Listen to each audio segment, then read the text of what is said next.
اعوذ باللہ من الشیطان الرجیم بسم اللہ الرحمن الرحیم۔ لائیو نہج البلاغہ چینل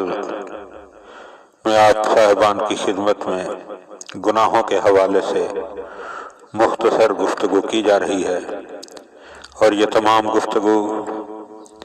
معصومین علیہم السلام کی احادیث کی روشنی میں ہو رہی۔ وہ گناہ جو عیب ظاہر کرتے ہیں، مسخرہ پن کرنا جس سے لوگ ہنسنے لگیں، لغو اور مزاح کو اختیار کر کے لوگوں کے عیبوں کو بیان کرنا، اہل شک کے ساتھ اٹھنا بیٹھنا، بغیر ادا کی نیت سے قرضہ لینا، کمائی کو باطل میں خرچ کرنا، شراب نوشی کرنا، قمار بازی یعنی جوا کھیلنا، بیوی اور اولاد اور رشتہ داروں کے ساتھ بخل سے کام لینا، بد مزاجی اور صبر کی کمی اور بےتابی اور سستی کا عمل میں آنا،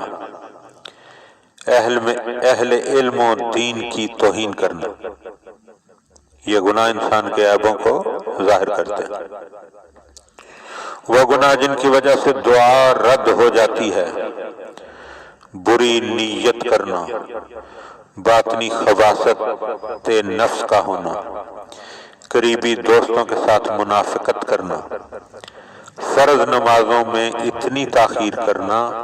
کہ وہ قضا ہو جائیں، کسی حقیقت کا قبول کر کے انکار کرنا،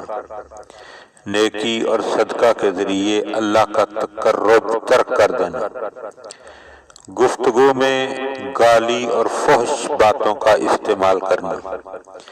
مومنین کرام، یہ وہ گناہ ہیں جن کی وجہ سے انسان کی دعا رد ہو جاتی ہے۔ دعا ہے کہ خداوند عالم ہمیں ان گناہوں سے بچنے کی توفیق عطا فرمائے۔ اللہم صلی علی محمد و آل محمد۔